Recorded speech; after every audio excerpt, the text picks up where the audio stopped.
Magandang araw po sa inyong lahat. Ang kwentong inyong mapapakinggan ay tungkol sa batang si Angelo na nakatira sa isang lugar kung saan ang mga tao ay walang pananampalataya sa Panginoon. Nang lumitaw sa katawan ni Angelo ang mga banal na sugat ni Jesus, ay nalaman niya na may kakayahan siyang magpagaling ng mga may sakit. Ginamit niya ang kakayahang yun, hindi lamang sa panggagamot, kundi sa paghimok sa mga tao sa kanilang lugar na manumbalik ang pananampalataya sa Panginoong Diyos. Ngunit paano kung ang kakayahang yun ni Angelo ang magdadala sa kanya sa isang sitwasyon na maaari niyang ikapahamak? Makakaligtas kaya siya sa isang nilalang na may masamang interes sa kakayahang ipinagkaloob sa kanya ng langit? Ngunit bago po ang lahat, mga idol, huwag po nating kalimutang mag-subscribe at i-hit ang notification bell sa aking YouTube channel na The Voice Addict at Apong Isaac para sa mas marami pang makapigil hiningang kwentong aswang at katatakutan mula sa mundo ng kababalaghan. Umpisahan na po natin ang kwento. Humahangos na tumatakbo ang batang si Angelo pauwi sa kanilang kubo ng gabi na yon. Pagpasok niya ay naabutan niya ang kanyang lola Pasing na nakaluhod sa harapan ng kanilang altar. May hawak na rosaryo ang matandang babae at taimtim na nananalangin. Nababahalang lumapit si Angelo kay Lola Pasing at hinawakan ang mga kamay nito. Bumukas ang mata ng matanda at may pagtatakang napatingin kay Angelo. Ano ka ba naman, Angelo? Nakita mong nasa gitna ako ng aking pagrorosaryo, bigla mo akong ginagambala. Hindi ba ang bilin ko sa iyo ay huwag mo kong iniistorbo kapag ako'y nagdarasal? Patawarin niyo po ako, Lola Pasing. Hindi ko po nakakalimutan ang bilin niyo po sa akin na yan. Pero, hindi ko na po kayang patagalin pa ang dapat kong sabihin sa inyo. Napaka-importante po nito, Lola. Dali nga lamang. Abay, bakit parang aligaga ka? Mukhang hindi magandang sasabihin mo. Yun nga po, Lola Pasing. Hindi po talaga maganda. Nakita ko po na nagpupulong sina Kapitan Lando at ang iba pang mga tao dito, dun po sa may liwasan.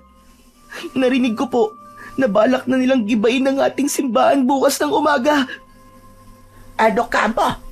Gigibain nila ang simbahan? Totoo ba yung sinasabi mo, Apo?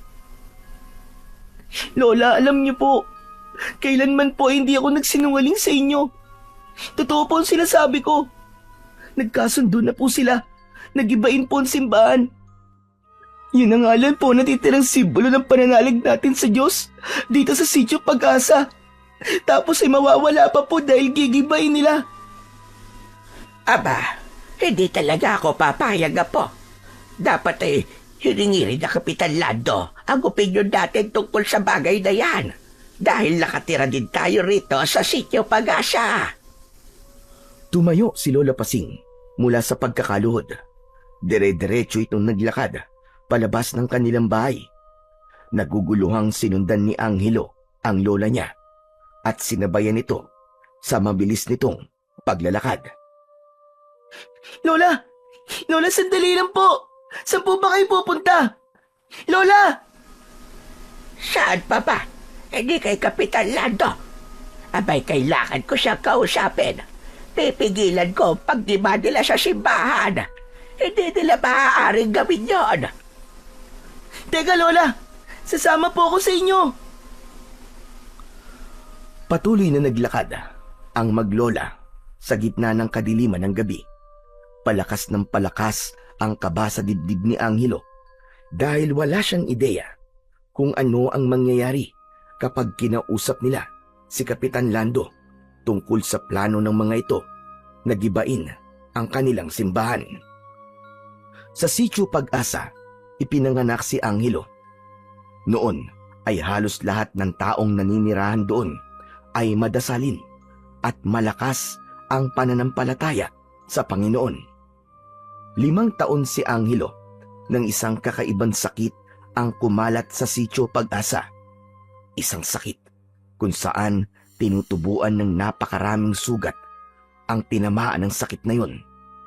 Bukod doon ay bumabagsak din ng katawan ng mga nagkaroon ng kakaibang sakit at marami ang mga nangamatay. Sa kasamaang palad, isa sa mga tinamaan ng sakit na yon ay ang nanay at tatay ni Angelo. Ang sakit na yon ang dahilan ng kamatayan ng kanyang mga magulang.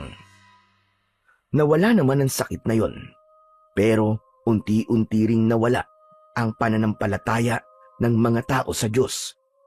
Sa kasagsagan kasi ng paglaganap ng sakit, ay halos walang tigil ang pagdarasal ng mga tao sa Panginoon. Halos lahat ay palaging nasa simbahan, pero tila hindi dininig ng Panginoon ang panalangin ng lahat. Ngunit sa kabila ng maraming taon na nawalan ng pananampalataya sa Diyos, ay nanatili ang matatag na pananalig ni na Angelo at Lola Pasing. Si Lola Pasing ang nagturo kay Angelo na kahit na anong problema o pagsubok man ang dumating sa buhay nila, ay wag na wag silang bibitiw at wag na wag mawawala ang pananampalataya sa dakilang lumikha. Nang makarating na sina Angelo sa bahay ni Kapitan Lando, ay agad na kumatok si Lola Pasing sa nakasaradong pinto. Hindi nagtagal ay pinagbuksan naman sila ni Kapitan Lando. Kumunot ang noo nito pagkakita sa kanilang dalawa. Oh, Lola Pasing, Angelo. Abay, anong oras na? Anong ginagawa niyo rito? Kapitan, totoo ba ang sinabi sa akin ni Angelo na nagkaroon kayo ng pagpupulong kanina at nagkasundo kayong tibain ang simbahan bukas na umaga? Ah, yun ba? Oh, totoo ang sinabi ng apo mo. Bakit hindi mo kami pinatawag sa pagpupulong na yon? Hindi na mamahalaga ang boses at opinyon namin ng aking apo dito sa Sitio Pag-asa. Abay, pasensya ka na, Lola Pasing. Biglaan kasi naging pagpupulong kanina sa liwasan. Sinabihan ko naman ng ilang tao rito. Nasabihan ng kanilang mga kapitbahay tungkol sa pagpupulong. At mukhang hindi yata kayo nasabihan ng inyong kapitbahay. Yan lang ba ang ipinunta nyo rito dalawa? Nais niyong magreklamo dahil hindi kayo nasabihan tungkol sa naganap na pagpupulong kanina? Kapitan, hindi kami pumapayag ni Angelo. Nagibain niyo ang simbahan. Hindi maaaring mangyari yon. Sandaling natahimik si Kapitan Lando at seryoso sila nitong tinignan. Maya-maya pa ay mahina itong tumawa at napailing. Iginagalang ko ang opinyon yung dalawa. Pero nagkaroon kasi ng botohan kanina kung gigibain ba o hindi ang simbahan.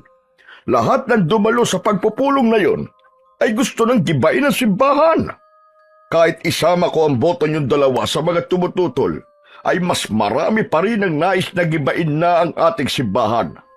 At alam niyo naman dito sa Sitio Pag-asa, kung ano ang gusto ng nakararami, aba, ay yun ang masusunod. Talaga bang pinamahayan na ng demonyo ang mga utak nyo? At pati ang ating simbahan ay gusto nyong gibain? Lola, yung salita po ninyo, maghinay-hinay lang po kayo. Lisensya ka na, Angelo. At patawarin sana ako ng Diyos sa aking mga sinasabi ngayon. Pero gawain lamang talaga ng demonyo ang gibain ng lugar kung saan tayo nananalangin at nararamdaman nating malapit tayo sa Diyos. Ang may bahay ng Panginoon ang kanilang gigibain. Lola Pasing, mawalang galang na. Tatapatin na kita. Sa totoo lang kayo na lang naman ang apo mo nagpupunta sa simbahan na yon. Kahit nga yung dating pari roon umalis na. Kasi wala na nagpupunta sa tuwing nagmimisa siya. Kaya ano pa silbi ng simbahan na yon? Pero huwag kayo mag-alala dahil mapapakinabangan naman ang lupang kinatitirikan ng simbahan. Doon ililipat ang bahay ng mga nakatira malapit sa ilog para hindi na sila nababahala sa tuwing umuulan ng malakas at umaapaw ang tubig sa ilog. Marami pang bakanting lupa dito sa sitio Pag-asa. Bakit hindi mo nalang doon palipatin ang mga nakatira palapit sa ilog? Bakit nyo kailangan galawin ang nananahimik na simbahan? Ikinalulungkot ko, Lola Pasing. Pero wala nang patutunguhan tong usapan natin ngayon. Nagdesisyon na mga tao at nagkasundo sila. Nagibain na ang simbahan. Kahit anong sabihin ko, ay di na magbabago ang desisyon namin. Umiim ang bagang ni Lola Pasing at kahit hindi na ito nagsalita, ay tila naririnig pa rin ni Angelo ang mahigpit na pagtutol nito sa gagawin ni na Kapitan Lando sa simbahan.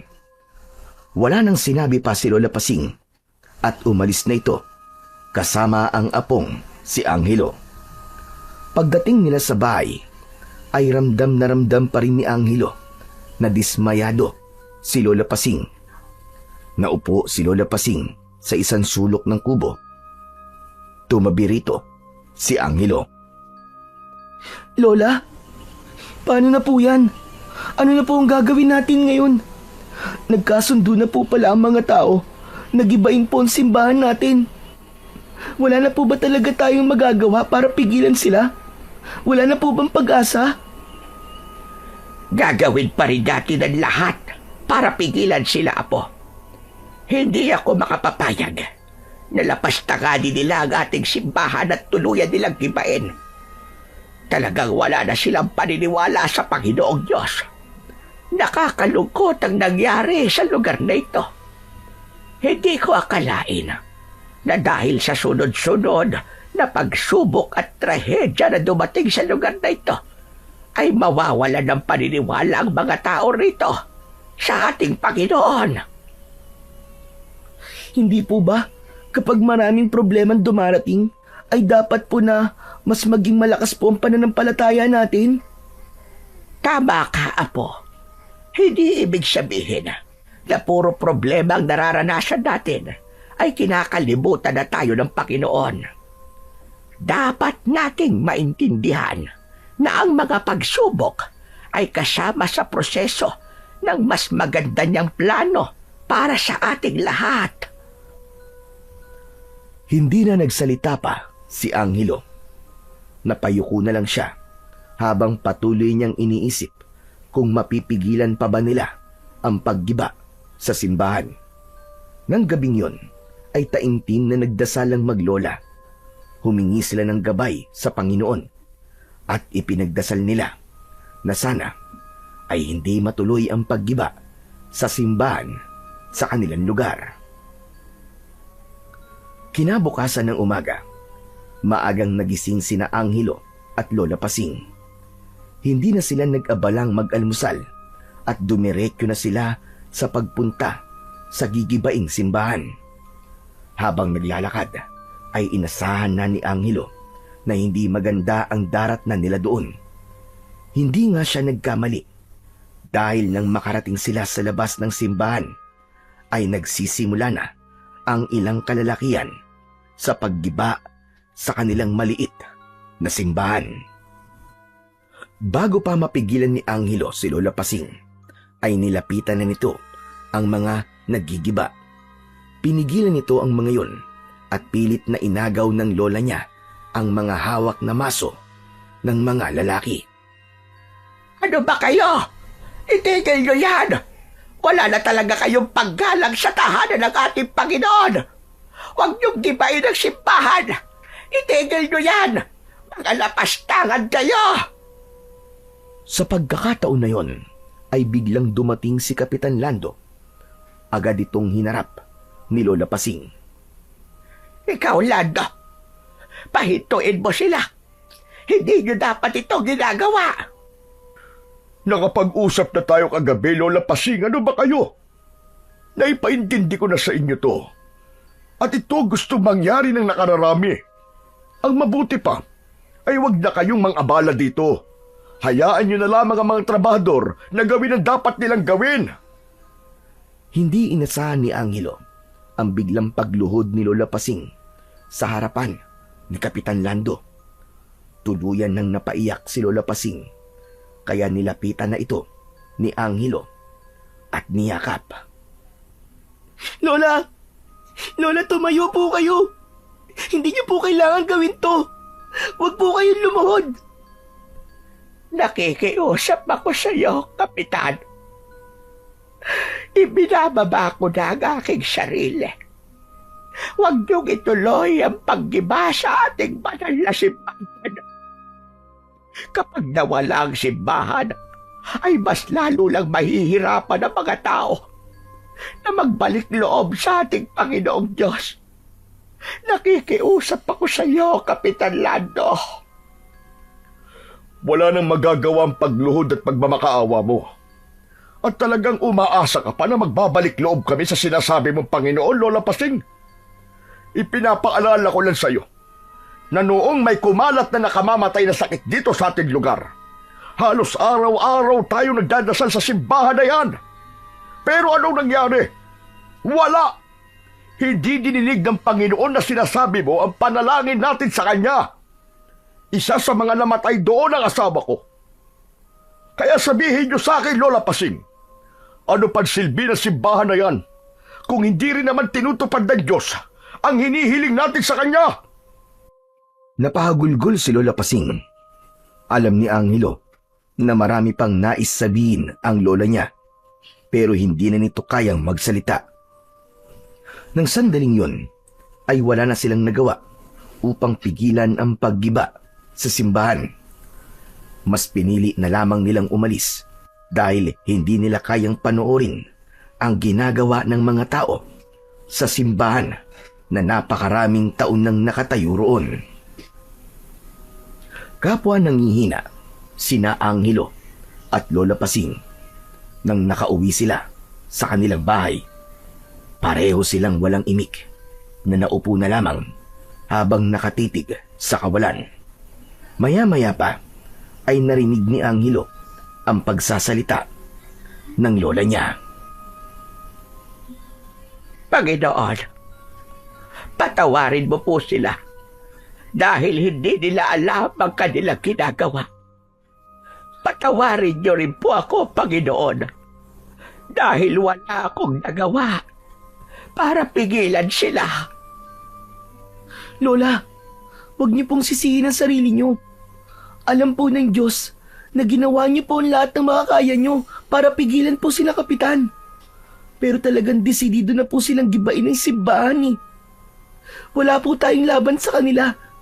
Marami po sila. At tayo po ay dalawa lang. Iisipin ko na lang na parte pa rin ito ng plano ng ating Panginoon sa sitio Pag-asa. Sana, Angelo, ay kaya nangyayari ito ay dahil ito ang dapat pagdaanan ng ating lugar para manumbalik ang pananampalataya ng mga tao rito sa ating Panginoon. Sana nga po, Lola. Sana nga po. Gaya po ng palagi niyong sinasabi sa akin. Ang lahat ng nangyayari sa buhay, masama man ito o maganda, ay may dahilan. Mahigpit na niyakap ni Angelo si Lola Pasing.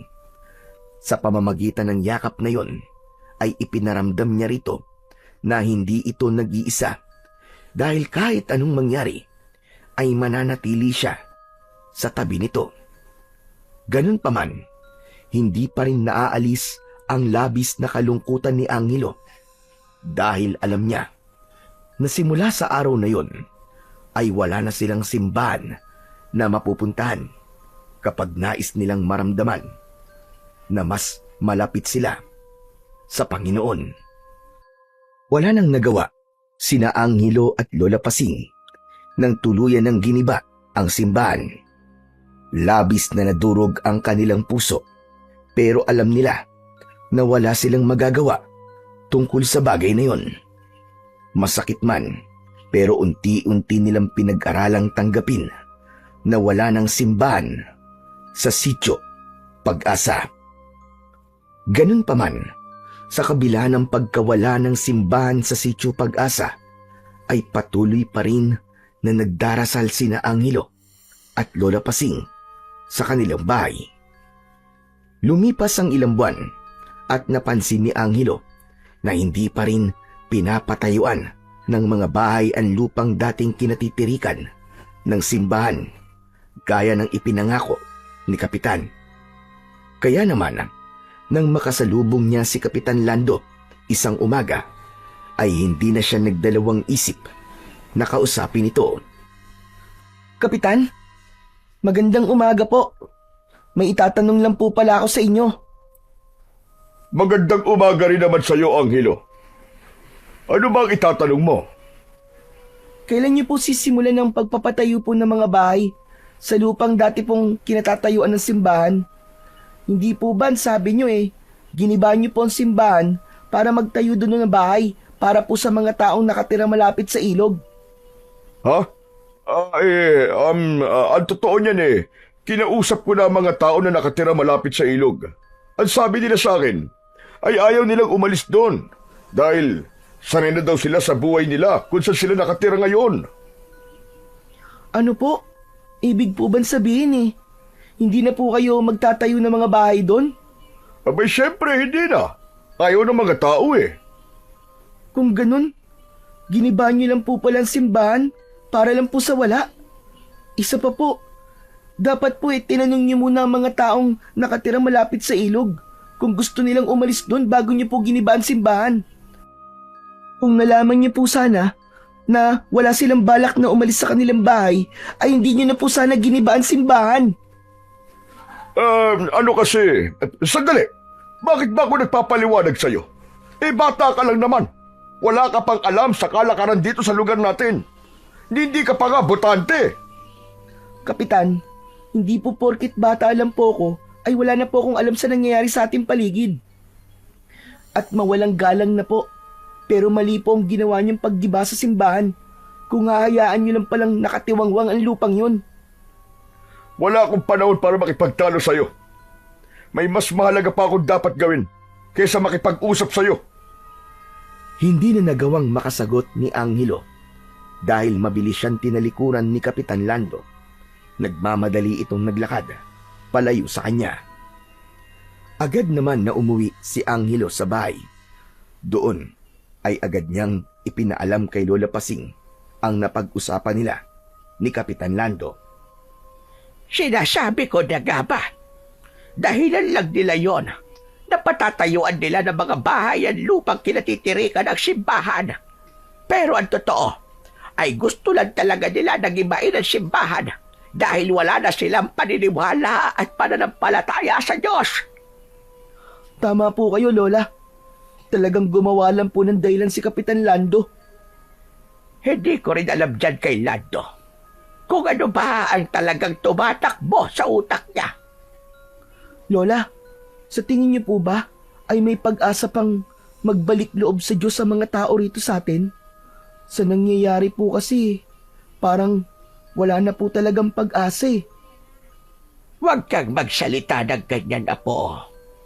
Naniniwala ako na darating ang panahon na muling manunumbalik ang totoong Sitio Pag-asa. At kapag nangyari yun, sigurado ako na labis na magsisisi ang mga tao sa mga kasalanan nila. Isang malalim na paghinga ang pinakawalan ni Angelo. Ang totoo, sa tuwing nagdadasal siya, ay hindi lang para sa kanila ng lola niya ang kanyang ipinagdadasal. Idinudulog din niya sa nasa itaas na sana ay maliwanagan na ang isip ng mga tao sa kanilang lugar. Nais niyang lahat ng tao roon ay muling bumalik ang pananampalataya sa Panginoong lumikha at naniniwala siya na mangyayari lamang yun sa tamang panahon gaya ng sinabi ni Lola Pasing. Mabilis na lumipas ang 3 buwan simula ng gibain ng simbahan sa Sitio Pag-asa. Sunod-sunod ang naging problema ng mga tao sa kanilang kabuhayan. Ang mga tanim na gulay at palay ay unti-unting nalanta. May mga uod at insekto na bigla na lamang lumitaw at sinira ang lahat ng mga pananim. Kahit anong abono at linis ang gawin ng mga magsasaka, ay hindi naging sapat para maisalba ang mga yon. Kasabay noon ay ang matinding tagtuyot na tila ba walang katapusan. Bihira ng umulan sa buong sitio Pag-asa. Kapag umuulan man ay saglit lamang at hindi sapat upang mapatubigan ang mga taniman. Nagkabitak-bitak ang lupa at natuyo ang ilog. Marami ang nagugutom at nawalan ng kabuhayan. Bagamat hindi apektado ang paggawa at pagbebenta ng uling nina Angelo at Lola Pasing, ay labis pa rin silang nalungkot sa nangyayari sa sitio Pag-asa. Pakiramdam ni Angelo ay unti-unting nadudurog ang puso niya sa tuwing may nakikita siyang kababayan nila na walang makain. Ngunit kahit kapos, ay tumutulong pa rin sina Angelo at Lola Pasing sa mga tao sa paraan na kaya nila. Minsan ay dinadamihan nila ang niluluto nilang ulam upang kahit paano ay makapagbigay sila sa ilan nilang kapitbahay. Isang umaga, nagkaroon ng pagtitipon sa liwasan at dumalo roon sina Angelo at Lola Pasing. Nasa unahan nilang lahat si Kapitan Lando upang magbigay ng pahayag ukol sa hindi magandang nangyayari sa kanilang lugar. Mga kanayon, alam ko na lahat kayo ay nababahala na at nahihirapan sa nangyayari. Ngunit huwag kayo mag-alala dahil malapit na ang tag-ulan. Sa susunod na buwan ay sigurado kong bubuhos lang ulan at muli tayong makakapagtanim ng maayos. Sa ngayon ay magtiis na lamang muna tayong lahat. Nagulat si Angelo nang biglang nagsalita ang kanyang Lola Pasing. Magtiis, Kapitan! Yan pa talaga ang solusyon na naiisip mo? Ha, Kapitan? Bakit, Lola Pasing? May naiisip ka bang ibang paraan? Bakit hindi tayo humingi ng tulong sa gobyerno? Sa tingin mo ba ay hindi ko yan ginawa? Bago mo pa yan sabihin, ay nagawa ko na yan. At may darating na mga grocery at bigas dito sa atin sa darating na Sabado. Lahat ay mabibigyan, kaya wala kayong dapat ipag-alala. Mabuti naman kung ganon. Ngunit, Kapitan, ang kakaunting bigas at grocery ay panandalian solusyon lamang. Ito ay tatagal lamang ng ilang araw at depende pa yon sa bilang ng miyembro ng pamilyang mabibigyan. Bakit hindi ka nalang magpasalamat na merong tumulong sa atin? Kesa wala. Isa pa, mabibigyan din naman kayo ng bigas at grocery kahit wala kayong ginawa kundi ang kontrahin ako, Lola Pasing. Aba, sandali lamang, Kapitan. Bakit ko makapagsalita kay parang galing sa bulsa mo ang gagastusin sa pagbili ng bigas at grocery na ipamimigay sa amin? Hindi ba't galing naman yon sa buwis ng mga tao? Ang sakin lang naman, Kapitan, ay dapat na pangmatagalang solusyon ang isipin mo. Gaya na lamang ng pag-alam sa kung ano ang ugat, kung bakit napeste ang mga pananim, o kaya ay maghukay at gumawa ng balon. Nagawa niyo ngang gibain na simbahan. Paghuhukay pa kaya ng balon? Mukhang hindi ka pa rin nakakalimot sa pagkakagiba ng simbahan, Lola Pasig. Lola, tama na po. Huwag na po kayong makipagtalo kay Kapitan. Hindi naman po kayo mananalo sa kanya eh. Tama ka, Angelo Apo. Kahit kailan, ay hindi naman tayo pinakinggan ni Kapitan dahil taliwas ang ating paniniwala sa kanya at sa ibang taong narito. Ang mabuti pa ay umuwi na lamang tayo. Hinawakan ni Lola Pasing si Angelo sa kamay at magkasama silang umalis sa liwasan. Kahit paano ay nagpasalamat sa Diyos si Angelo dahil nakinig sa kanya ang kanyang Lola Pasing. Dahil kung nagpatuloy pa ang pagtatalo ng dalawa ay baka may hindi pa magandang mangyari. Nang sumunod na buwan ay umasa ang buong sitio Pag-asa na matatapos na ang tagtuyot at magsisimula ng umulan gaya ng sinabi ni Kapitan. Ngunit isang napakalakas na bagyo ang biglang dumating. Magdamag na walang tigil ang ulan na sinabayan pa ng napakalakas na hangin. Bumaha sa lugar ni na Angelo at bago pa tuluyang lamunin ng tubig ang kanilang mga bahay, ay umakyat na sila sa bundok kasama ang iba pang mga tao. Pagsikat ng araw ay humupa na ang baha at nawala na ang malakas na bagyo. Bumalik ang mga tao sa sitio Pag-asa upang silipin ang kanilang mga bahay. Halos lahat ng bahay ay nasira, ngunit sa gitna ng pagkawasak, tumambad kina Angelo at Lola Pasing ang bahay nila na tila hindi man lang naapektuhan ng bagyo at baha. Bagamat marami sa gamit nila ang inanod at puno ng putik, ay nanatili pa rin yung nakatayo. Lola, tingnan niyo po. Hindi po nasira ang bahay natin. Ang akala ko po talaga wala na tayong mauuwian sa sobrang lakas ng hangin kagabi dahil po sa malakas na bagyo. Maging ako rin. Ayan din ang iniisip po. Maraming salamat sa Panginoon at hindi niya hinayaan na mawalan tayo ng tirahan. Panginoon, maraming pong salamat. Napangiti si Angelo dahil sa kabila ng hindi magandang nangyari ay naramdaman pa rin nila ang presensya ng Panginoon.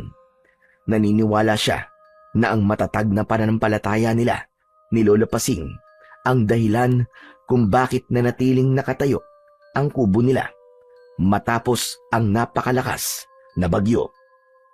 Ngunit hindi pa rin natapos ang hindi magandang pangyayari sa sitio Pag-asa.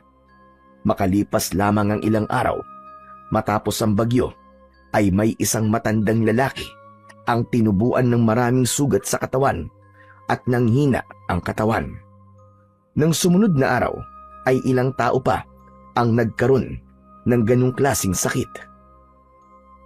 Lola, mukhang kumakalat na naman po yung sakit na dating kumalat po dito sa ating lugar. Narinig ko na parami na po ng parami ang nagkakaroon ng sugat sa kanilang katawan. Kaya naman wag muna tayo lalabas kung hindi naman importante ang gagawin natin sa labas po. Hindi natin alam kung dala ba ng hangin ng sakit na yon. Lola Pasing, natatakot po ako. Baka po pati tayo ay magkaroon po ng sakit, Lola. Tibayan mo lang ang pananalig mo sa Diyos at palagi kang magdasal tulad ng aking sinasabi. Hindi niya tayo pababayaan po at hindi niya tayo bibigyan ng pagsubok na hindi natin kayang malampasan. Sa paglipas ng mga araw, ay patuloy ang pagdami ng mga nagkakaroon ng misteryosong sakit sa sitio Pag-asa. Dahil doon ay isang bagay ang naisip ni Lola Pasing at yun ay ang magbahay-bahay sila ni Angelo upang ipagdasal ang mga may sakit. Naniwala sila na hindi sila hahayaan ng Diyos na mahawaan ng sakit na yun, pero lahat ng mga may sakit na nais nilang ipagdasal ay itinaboy sila. Walang pumayag na ipagdasal nila ang mga ito dahil wala na talagang naniniwala sa Diyos sa lugar nila, kundi silang dalawa na lamang. Isang tanghali, nagdesisyon ng umuwi sina Angelo at Lola Pasing dahil kahit isa ay walang nais na ipagdasal nila. Bitbit ang Biblia ay tinahak nila ang daan papunta sa kanilang bahay. Sa hindi inaasahang pagkakataon ay nakasalubong nila si Kapitan Lando. Napansin ni Angelo ang pagngisi ng kapitan nang makita ang dalang Biblia ni Angelo. Nakarating sa akin ang balita na nagbabahay-bahay kayong dalawa at nag-aalok kayo na ipagdasal ang mga may sakit. Ito lang ang tulog na kaya naming ibigay ng aking apo. Sa hindi magandang nangyayari sa ating lugar, Kapitan. Hindi dasal ang kailangan ng mga tao dito, Lola Pasing, kundi tulong na medikal. Doktor at gamot ang kailangan nila, at hindi ang sinasabi mong Panginoon. Panginoon natin, Kapitan. Ano na ba talaga nangyari sa'yo, Lando? Hindi ba noon ay palagi kayo nagsisimba ng iyong asawa? Oo, palagi nga kami nagsisimba. Pero anong nangyari? Namatay ang aking asawa. Tatanungin kita, ito bang nangyayari ito sa ating lugar ay gawa ng Diyos? Ganito ba talaga siya magmahal? Nagbibigay siya ng nakamamatay na sakit. Kung totoo siyang makapangyarihan sa lahat, bakit hindi niya kayang alisin ang sakit na kumakalat ngayon dito? Dahil kung lahat po tayo, Kapitan, ay iaasa po sa Diyos at gagawin niyang madali ang ating buhay, ay hindi na po tayo matututong bigyan ng halaga ang mga bagay sa ating paligid. Kapitan, marahil ay paraan na rin po ito ng Diyos para magbalik loob na kayo sa Kanya. Hinding-hindi mangyayari ang sinasabi mo, Angelo. Kahit kailan, ay hindi na ako magbabalik loob sa kanya. Tara na, Angelo. Ang mabuti pa ay umuwi na tayo. Doon na lang natin ipagdasal ang mga may sakit dito sa sitio Pag-asa.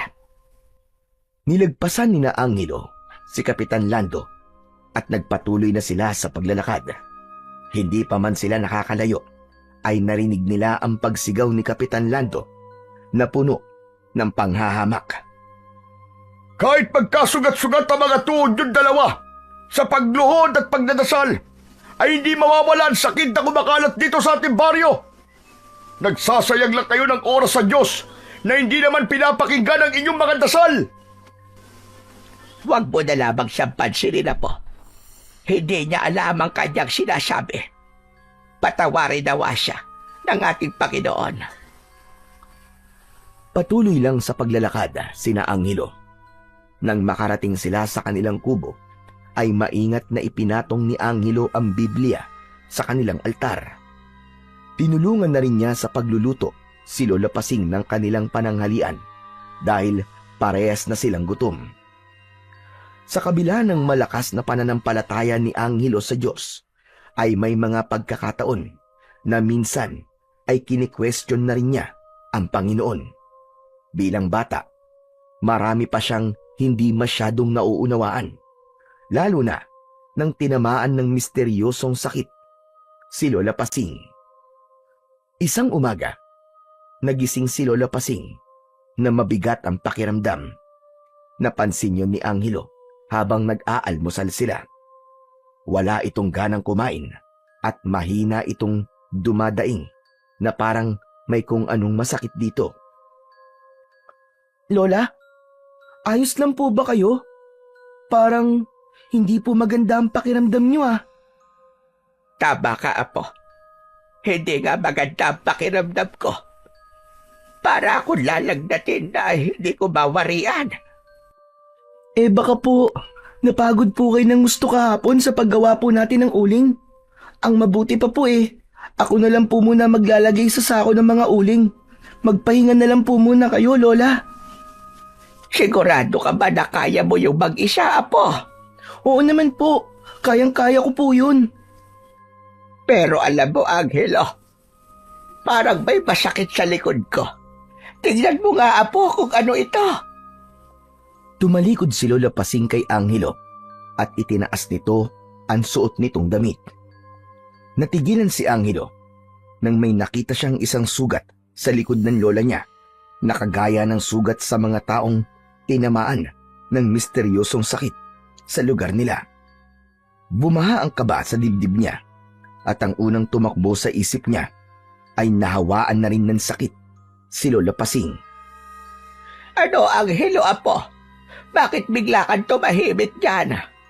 Nakita mo ba kung anong meron sa likod ko at masakit? Lola, may sugat po kayo sa likod niyo. Ano ka mo? Sugat? Abay, paano naman ako magkakasugat dyan? Parang katulad po siya ng sugat ng may mga sakit dito sa atin, Lola. Ito na nga ba ang kinakatakot ko? Mukhang nahawaan na ako ng sakit na kumakalat. Pero wag kang mag-alala, Apo. Gagaling din ako.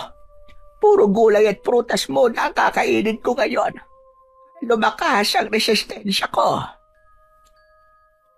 Makalipas ang 2 araw, ay mas dumami na ang sugat sa katawan ni Lola Pasing. Nagkaroon na rin ito sa braso at sa binti. Nanghina na rin ito at halos hindi na ito makatayo sa higaan. Kailangan na itong alalayan ni Angelo kapag kailangan itong gumamit ng banyo. Si Angelo na lang din muna ang gumagawa ng uling at nagbibenta.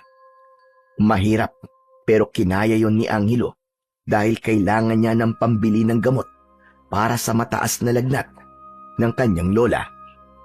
Hindi rin huminto sa pagdarasal si Angelo. Palagi niyang hinihiling sa Diyos na sana ay gumaling na si Lola Pasing. Labis ang takot niya dahil may mangilan-ngilan nang namatay sa kanilang lugar nang dahil sa sakit na yon. Isang umaga, nagtungo sa bayan si Angelo upang bumili ng gamot sa lagnat.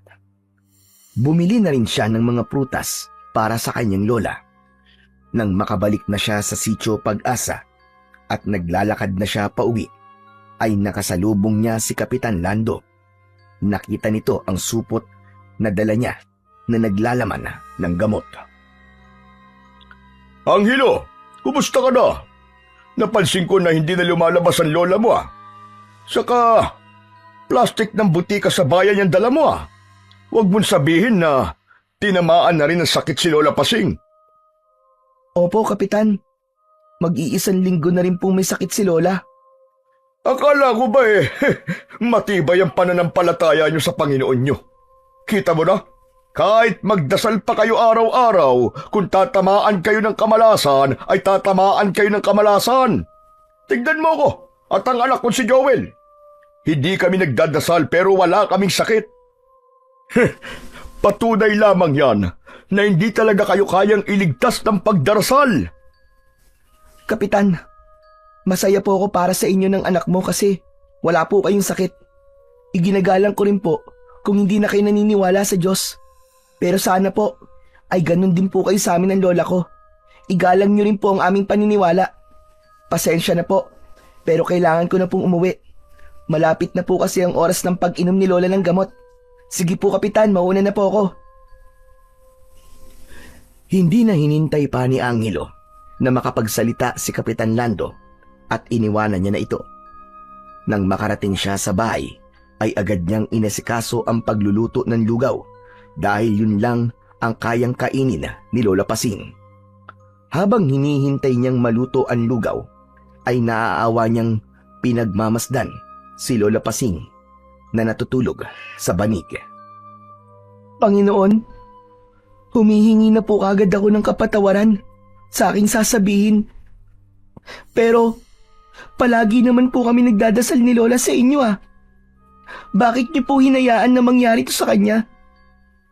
Sana po ay pagalingin niyo na po siya kasi masakit po para sa akin na nakikita ko siyang nahihirapan. Panginoon, haplusin niyo po siya ng inyong mapagpalang mga kamay. Pagalingin niyo po ang lola ko, Panginoon. Nang maluto na ang lugaw, ay ginising na ni Angelo si Lola Pasing at pinakain niya na ito. Matapos yun, ay pinainom niya ito ng gamot. Nilinisan na rin niya ang mga sugat ni Lola Pasing at nilagyan ng ointment na nirekomenda sa kanya sa butika. Pinalitan niya rin ng malinis na damit si Lola Pasing para kahit paano ay maging presko ang pakiramdam nito. Pagsapit ng gabi, bago matulog, ay hindi kinilimutan ni Angelo ang magdasal sa harapan ng kanilang altar. Pagkatapos niyang magdasal, ay humiga na siya sa tabi ni Lola Pasing na sa oras na yun ay mahimbing na ang pagtulog. Halos wala pang 1 minuto simula nang mahiga siya ay naramdaman niya ang matinding panginginig ng katawan ni Lola Pasing. Napabangon si Angelo.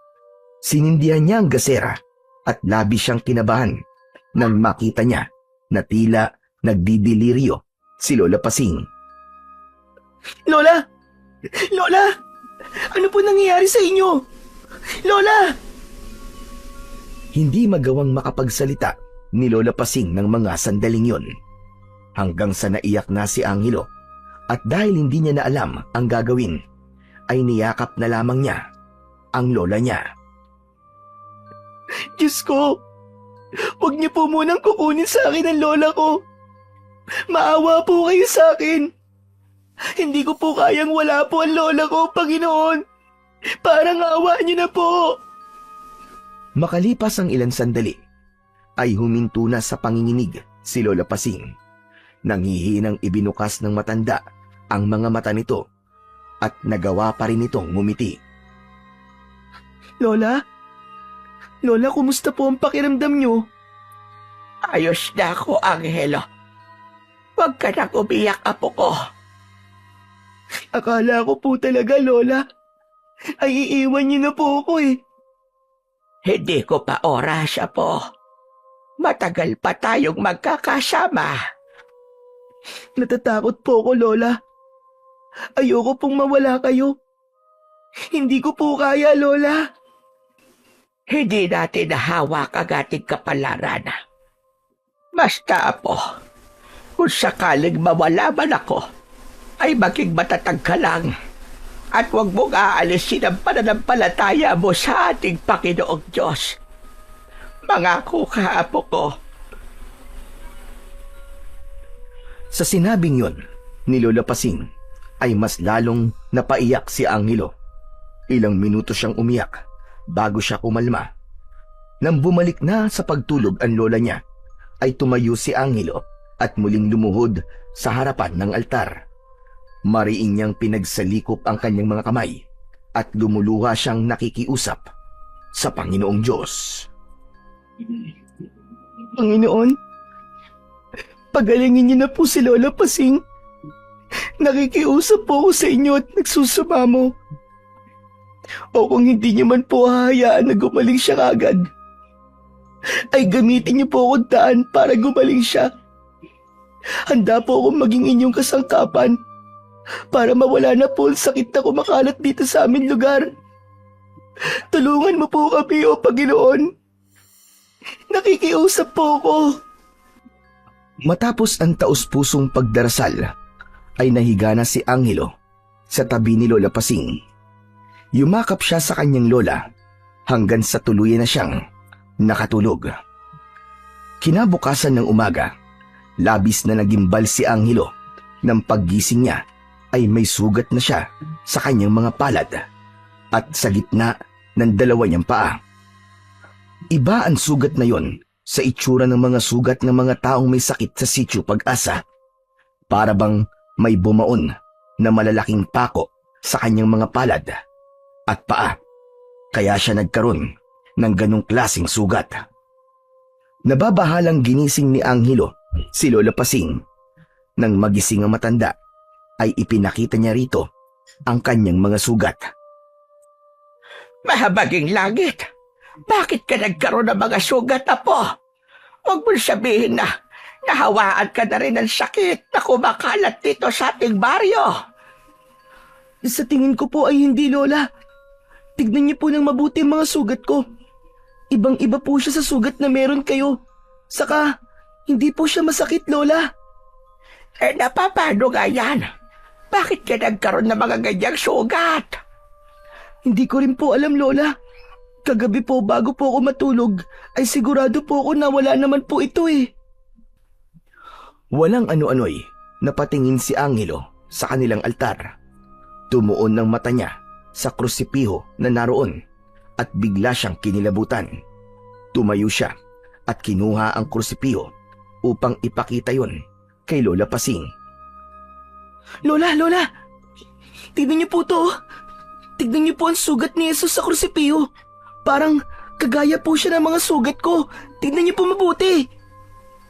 Aba, oo nga ano. Parehas kayong may sugat sa kamay at paa. Totoo ba ito? Lumitaw sa iyo ang estigmata o mga banal na sugat ng ating Panginoong Hesus. Isa itong himala, Apo. Isang himala.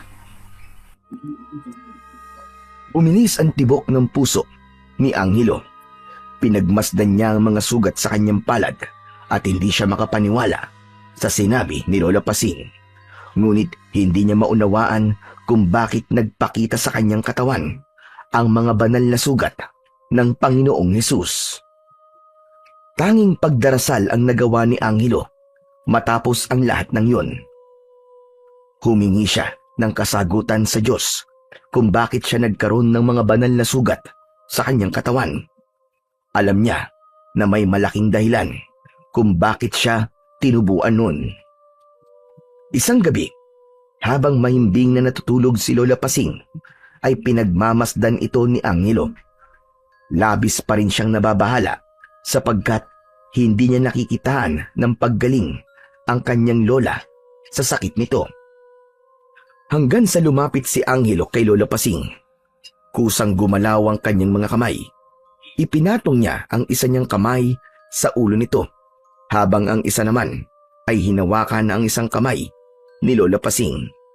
Matapos yun, ay pumikit si Angelo at bumulong.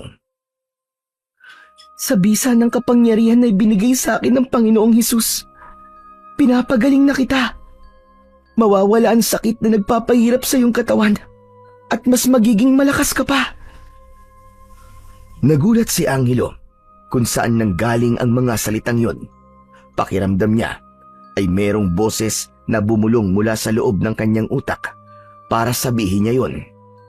Nagtataka man ay humiga na lamang siya at pinilit ang sarili na matulog. Pagsapit ng umaga, kakaiba ang sigla at gaan ng katawan ni Angelo nang magising siya. Hindi pa rin nawala ang mga banal na sugat sa kanyang mga kamay at paa. Nawala na ang pagkabahala niya sa pagkakaroon ng mga sugat na yon dahil naniniwala siya na yon ay mula sa Panginoong Diyos. Pagtingin ni Angelo kay Lola Pasing ay nagulantang siya nang makita niya na tuyo na ang mga sugat nito sa braso at sa binti. Kinusot niya ang kanyang mga mata dahil inakala niya na namamalikmata lamang siya. Pero nang muli niyang tignan ng mga sugat ng Lola Pasing niya, ay totoong tuyo na ang mga yon. Agad na ginising ni Angelo si Lola Pasing. Pupungas-pungas pa na nagising ang matanda. Ano ba, Apo? Bakit mo ba ako ginigising? Abay, inaantok pa ako. Ano ba yun? Lola! Tignan niyo po ang mga sugat niyo! Tignan niyo po! Magaling na po ang mga sugat niyo, Lola! Napabalikwas ng bangon si Lola Pasing sa narinig na sinabi ng kanyang apo at labis din itong nagtaka na may kasamang pagkamangha nang malaman itong totoo nga ang sinabi ni Angelo. Diyos ko! Paano ito nangyari? Hindi ba kagabi sariwang-sariwa pa ang mga ito? At ang iba ay nagdanaknak pa. Tapos wala na rin akong lagnat. Hindi na mabigat ang pakiramdam ko. Aba, Angelo, mukhang magaling na nga ako, Apo. Kagabi po, bago po ako matulog, ay parang may nag-utos po sa akin na hawakan po ang kamay at ulo niyo. Tapos sinabi ko po yung mga salitang naririnig ko po sa loob ng aking utak. Sinabi ko po, nagagaling ka na at mas lalakas pa. Itinakip ni Lola Pasing ang mga kamay nito sa kanyang bibig. Angelo, Apo, hindi kaya ang mga sugat mo na yan ang nagbigay sa iyo ng kakayahan na makapagpagaling ng sakit? Ibig sabihin, ay ikaw ang nagpagaling sa akin, Apo. Hindi ko po alam, Lola. Kahit po ako naguguluhan. Pero kung totoo po ang inyong sinabi, na dahil sa mga banal na sugat sa aking katawan ay nagkaroon po ako ng kakayahan na makapagpagaling ng sakit, ay kailangan po itong malaman ng mga tao dito sa Sitio Pag-asa para matulungan ko rin po ang iba na may sakit. Tama ka, Apo. Ang ganitong biyaya at himala mula sa langit ay hindi natin dapat ipagdamot. Sigurado ko na ikaw ang ginawang kasangkapan ng ating Panginoong Diyos para matapos na ang pagkalat ng sakit sa ating lugar.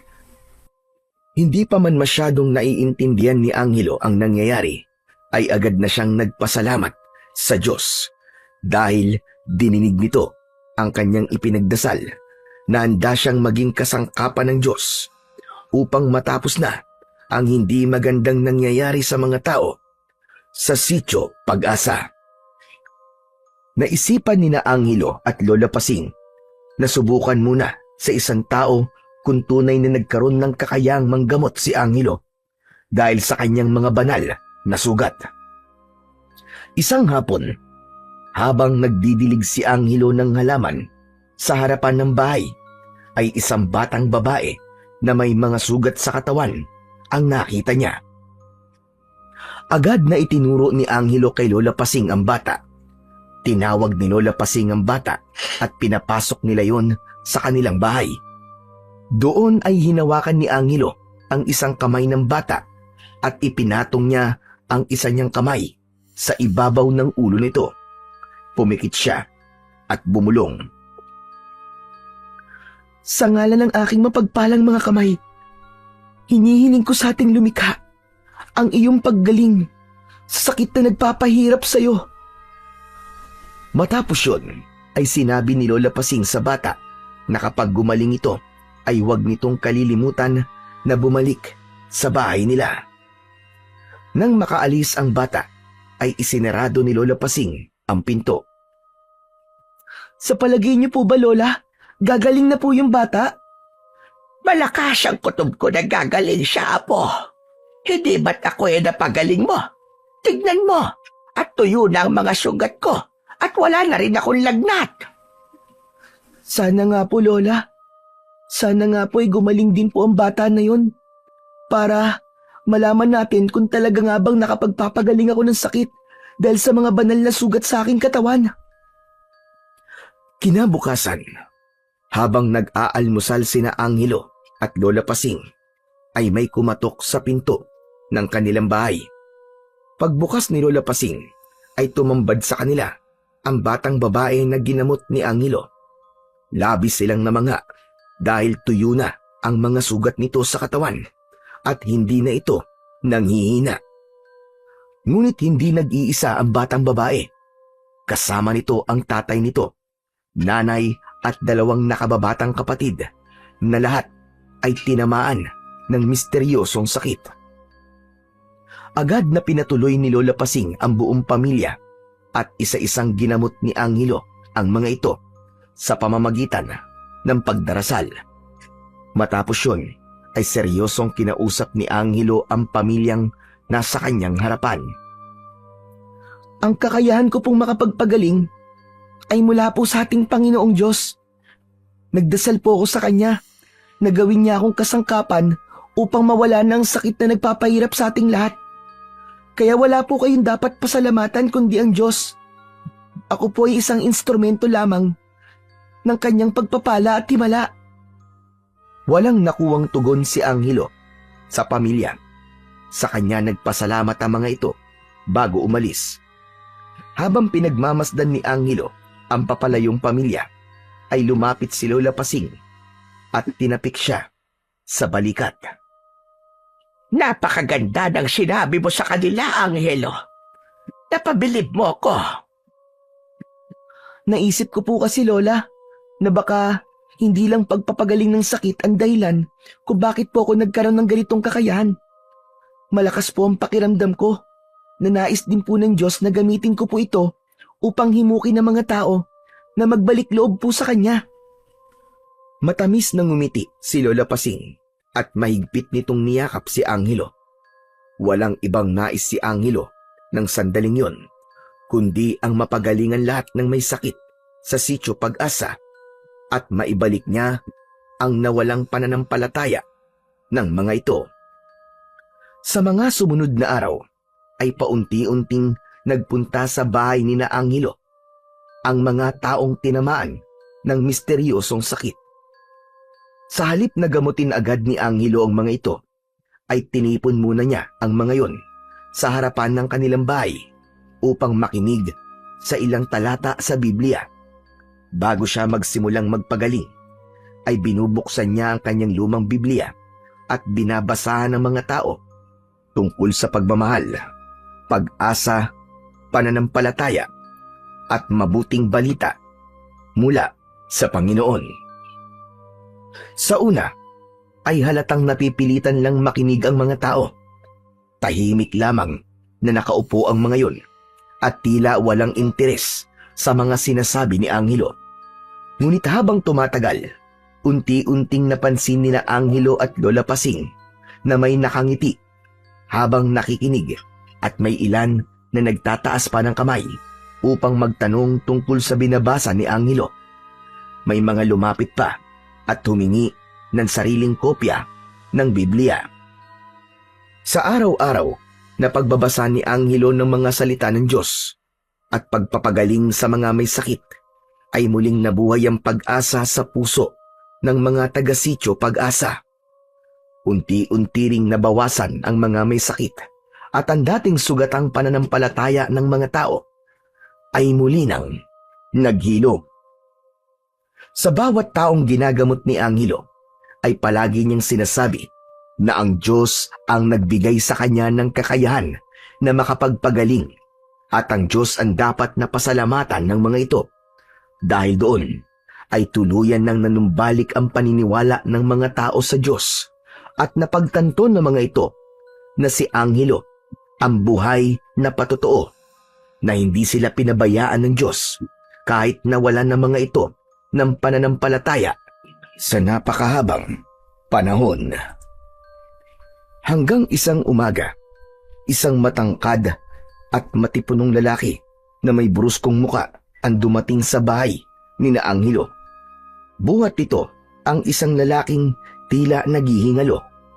Diretso itong pumasok at inilapag sa kawayang saig ang walang malay na lalaki.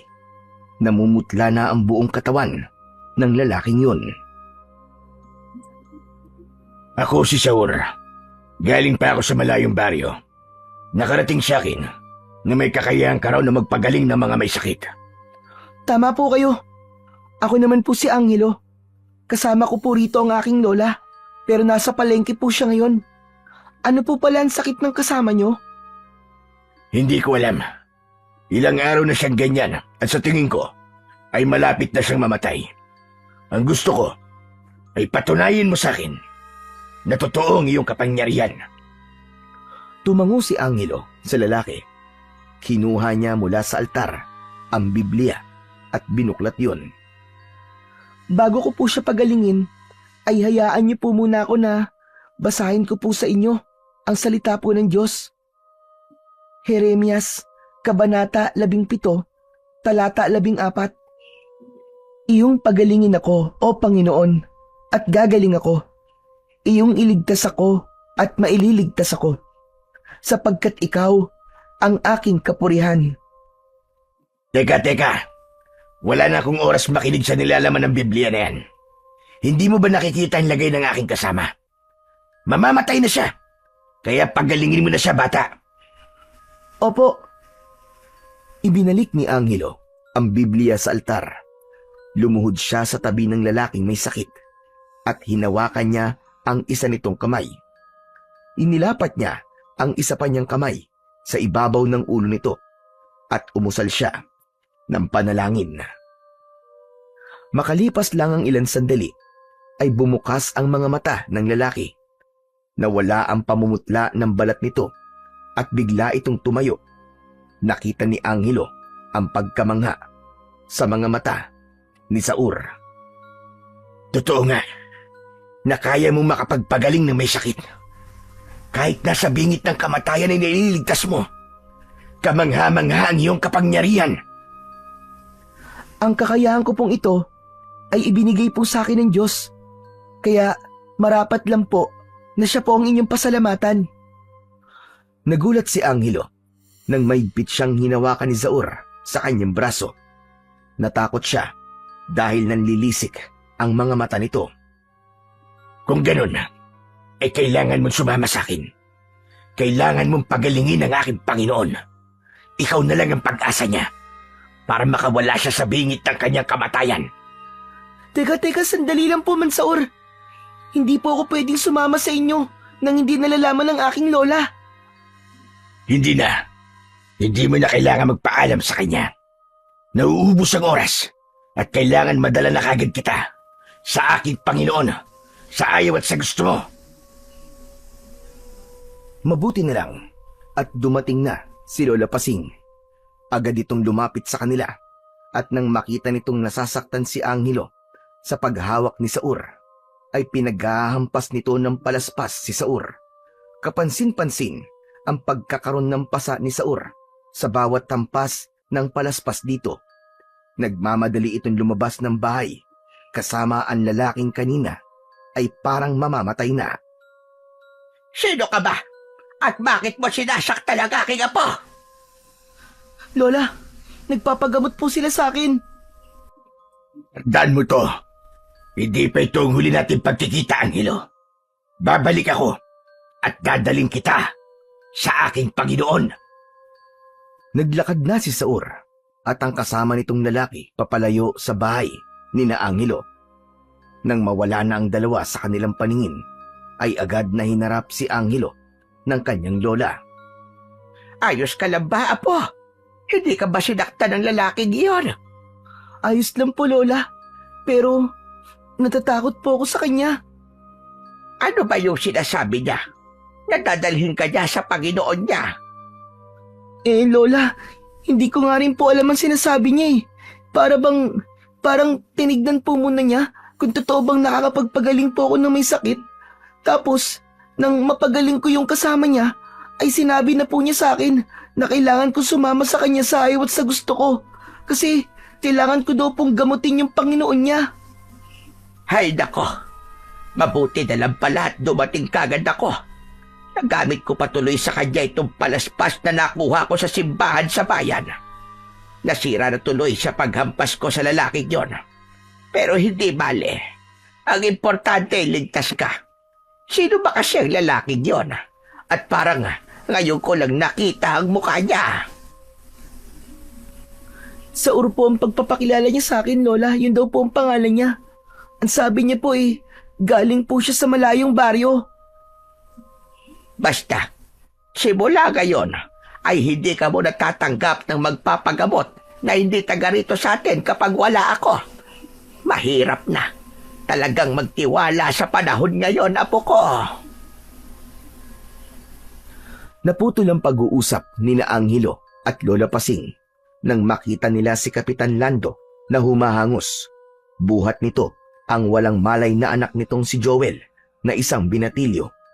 Umiiyak si Kapitan Lando nang pumasok ito sa kubo ni na Angelo. Kapitan, ano nangyari sa anak mo?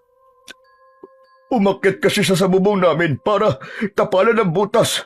Tapos nahulog siya at humampas sa bato ang ulo niya. Wala siyang sugat na natamo, pero hindi siya nagigising. Angelo, parang awa mo na. Pagalingin po si Joel. Hindi ko kayang mawalangan ako. Nagmamakaawa ako sa'yo. Pagalingin mo siya. Huwag po kayo mag-alala, Kapitan. Gagawin ko po ang lahat ng aking makakaya. Sige po, ihiga niyo na po siya. Ramdam ni Angelo na nasa bingit ng kamatayan ng anak ni Kapitan Lando, kaya agad siyang kumilos upang iligtas ito. Hinawakan niya ang kamay at ulo nito, saka siya pumikit. O aking Diyos, sa bisa ng kapangyarihan na binigay mo sa akin, ilayo mo po sa kamatayan si Joel. Gisingin niyo po siya at bigyan niyo pa siya ng pagkakataong makasama ang kanyang ama ng mas matagal. Sa pangalan niyo, aking Panginoon, ako'y nagsusumamo. Ibinukas na ni Angelo ang kanyang mga mata. Patuloy pa rin sa pag-iyak si Kapitan Lando. Maya-maya ay nagising na si Joel. Mahigpit itong niyakap ni Kapitan Lando. Napangiti si Angelo sa kanyang nasaksihan. Kumalas si Kapitan Lando sa pagkakayakap kay Joel at lumod ito sa harapan ni Angelo. Maraming salamat. Maraming salamat, Angelo. Maraming salamat at iniligtas mo ang aking anak. Maraming salamat. Kapitan Lando, huwag niyo po akong luhuran. Sa ating Panginoon Diyos po kayo dapat magpasalamat. Siya po ang nagbigay sa akin ng kakayahan kong ito. Siya po ang nagpagaling sa inyong anak. Pero Angelo, tatanggapin pa ba ng Diyos ang pagpapasalamat ko? Kung sa napakahabang panahon ay kinalimutan ko siya at ang aking pananampalataya. Hindi lang ang pasasalamat niyong tatanggapin niya, Kapitan. Kung maging kayo, basta buong puso niyo po na uli siyang tanggapin sa buhay niyo. Napayuko si Kapitan Lando. Bumagsak ang mga balikat nito at mas naging malakas ang balong ng luha sa mga mata nito. Patawarin mo ko, Diyos ko. Patawad sa mga salitang binitiwan ko laban sa iyo. Patawarin mo ko dahil tinalikuran kita at nawalan ako ng pananampalataya. At sa iyo rin, Angelo, Lola Pasing, patawad sa lahat ng hindi magagandang nasabi ko at nagawa ko sa inyo. Lalo na sa pagpapagiba ko ng ating simbahan. Panginoon, tinatanggap na po kita muli sa aking puso. Pumasok po kayo sa aking puso, Panginoon. Pagdalisayin niyo po ang aking buong pagkatao. Salamat po sa pagbibigay ng pangalawang pagkakataon sa aking anak na mabuhay. Habang pinagmamasdan ni Angelo ang kapitan, ay hindi niya mapigilang mapaluha.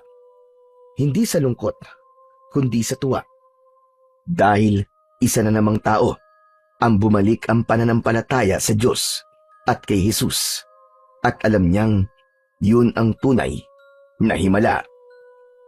Nang makaalis na sina Kapitan Lando at Joel, ay hindi maitago ni na Angelo at Lola Pasing ang kasiyahan dahil unti-unti nilang naibalik ang nawalang pananampalataya sa Diyos ng mga tao sa Sitio Pag-asa.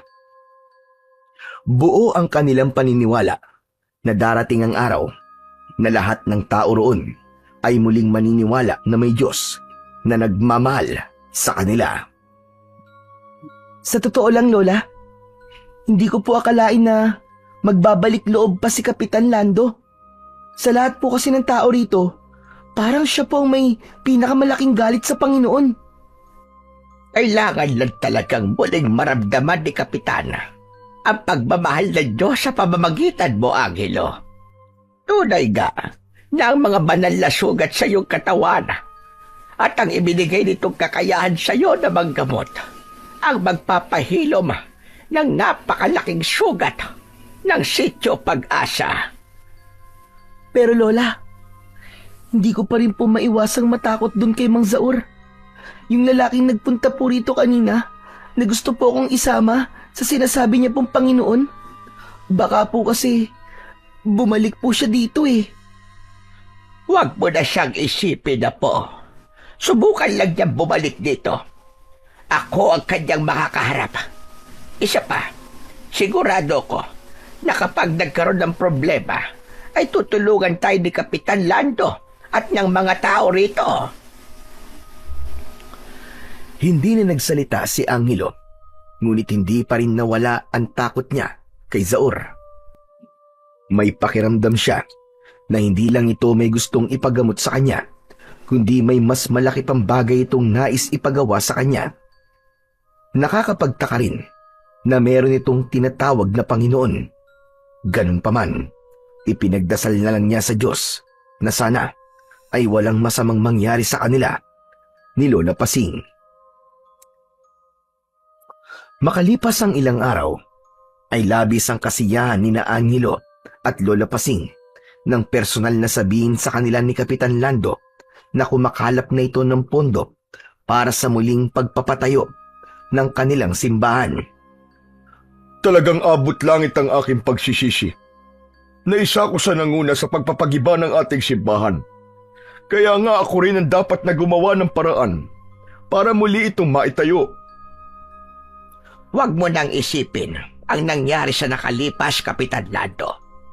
Ang importante ay tinatama mo na ngayon kung ano man ang naging pagkakamali mo noon. Hayaan niyo po, Lola Pasing.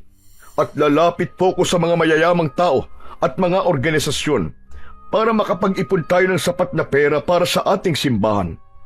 Oo nga pala, Angelo. Gusto kong sabihin sa iyo na wala nang may misteryosong sakit dito sa Sitio Pag-asa at yun ay dahil sa husay mong manggamot. Maging ang pananim ng ating mga magsasaka ay nabubuhay na sa lupa natin dito. Mabuti naman po kung ganun, Kapitan. Ang lahat po ng ito ay dahil po kay Jesus at sa ating Panginoong Diyos. Pero Kapitan, nais ko po sanang gamitin ang barangay hall para magpalaganap po ng salita ng Diyos. Kahit sana tuwing linggo ay magkaroon tayo doon ng Bible study. Kahit ako na po mangunguna. Magandang ideya yan.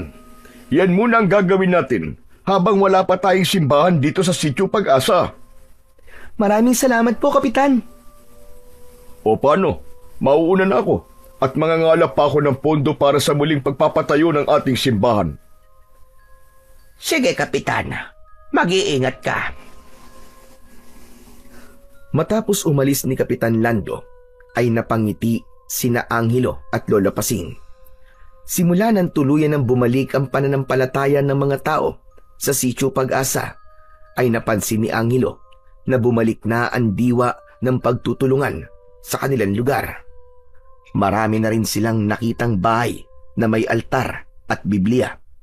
Madalas pa nga ay may mga batang nagpupunta sa bahay ni na Angelo at kinukulit siyang basahan niya ang mga ito ng magagandang balita mula sa Panginoon. Para kay Angelo, ang pagkakaroon niya ng mga banal na sugat at kakayahang magpagaling ay isang tungkulin na dapat niyang gampanan habang siya ay nabubuhay. Isang gabi, bago matulog, ay sabay na nagdasal sina Angelo at Lola Pasing. Habang nakapikit sila sa harap ng altar, ay may narinig si Angelo na yabag sa labas ng kanilang bahay. Hindi niya yun pinansin nung una at itinuon niya ang pansin sa pagdarasal. Ngunit nang may kumatok sa kanilang pinto, ay bumukas na ang kanyang mga mata at tumingin siya kay Lola Pasing. Nakapikit pa rin ang lola niya at tuloy pa rin sa pagdarasal.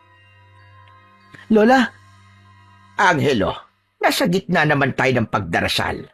Hayaan mo lang yung kumakatok at sigurado ko na makapaghihintay siya. Patuloy pa rin ang pagkatok. Mahina yun nung una, pero nang tumagal ay tila nais nang gibain ng kung sino mang nasa labas ang pinto ng bahay nila. Hindi na nakapagpigil pa si Lola Pasing. Tinapos na kagad nito ang pagdarasal. Nang tumayo ito para buksan ang pinto, ay sumunod dito si Angelo. Sa pagbukas ni Lola Pasing sa pinto, ay kapwa sila nagulat nang makita si Saur. Seryoso ang mukha nito habang nakatingin kay Angelo. Ikaw na naman. Ang lakas ng loob mong magbalik pa rito matapos mong saktan ang aking apo.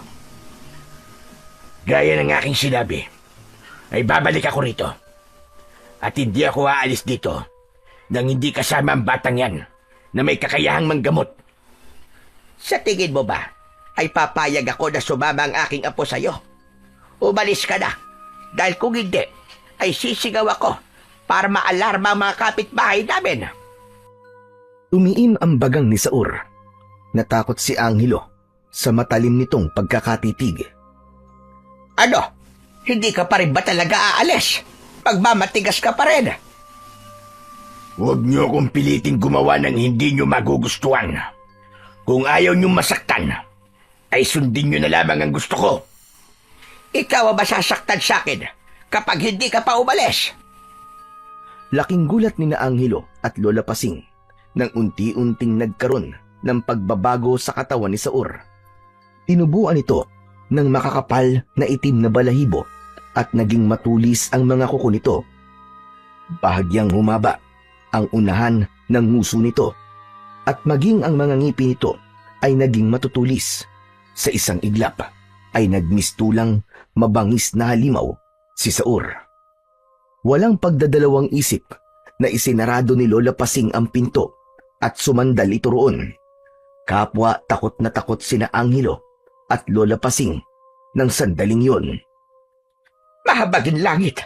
Aswang yata ang Saur na yon, Angelo! Kunin mo ang itak! Bilisan mo, Apo!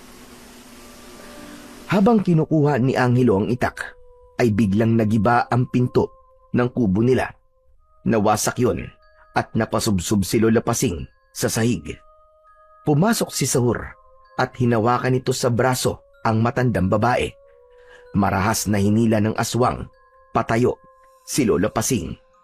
Hinugot naman ni Angelo ang itak mula sa pagkakasuksok sa dingding at kahit puno ng takot ay hinarap niya si Saur. Pakawalan mo, lola ko! Huwag mo siya sasaktan! Parang awa mo na! Huwag mo sasaktan ang apo ko! Ako na lamang ang kunin mo! Hindi ikaw ang kailangan ko, tanda. Si Angelo ang kailangan ko. Dahil alam kong siya lamang ang may kakayahan na pagalingin ang aking Panginoon. Hindi ako sasama sa'yo. Lalo na ngayong alam kong isa kang aswang.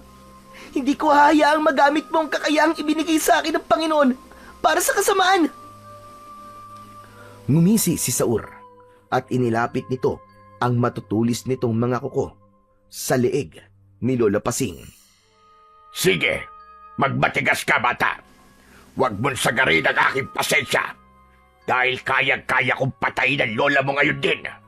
Kaya kung gusto mo pa siyang mabuhay, ay sumama ka na lamang sa akin ng mapayapa.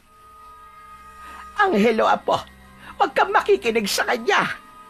Matanda na ako at wala na akong pakialam kahit mamatay ako. Huwag kang sasama sa kanya. Manahimik ka, tanda! Pinagpawisan ng malamig si Angelo.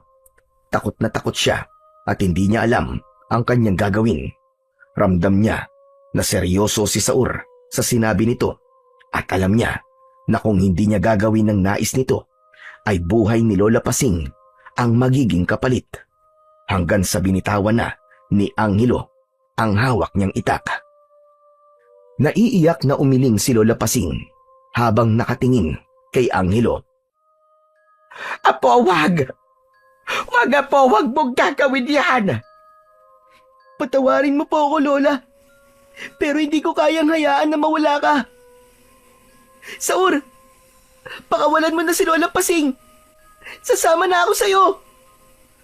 Lumapit ka muna sa akin bago ko siya pakawalan. Unti-unting lumapit si Angelo sa aswang na si Saur. Palakas ng palakas ang kabog ng dibdib niya dahil sa labis na takot. Halos hindi niya matignan si Lola Pasing dahil ramdam niya sa mga mata nito ang pagtutol sa kanyang desisyon. Nang makalapit na si Angelo kay Saur, ay malakas nitong itinulak si Lola Pasing at saka nito hinablot sa braso si Angelo. Saur, parang awa mo na. Huwag mong ilayo sa akin ang apo ko. Nagmamakaawa ako sa iyo.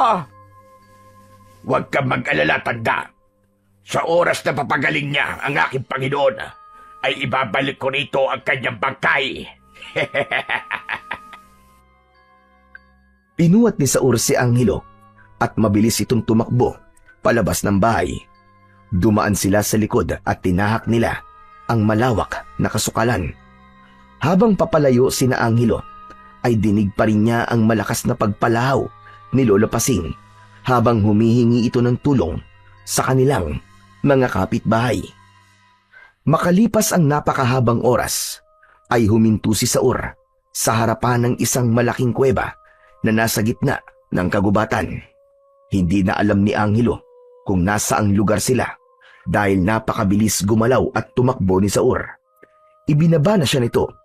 Sa isang kisap mata ay bumalik si Saur sa pagiging tao nito.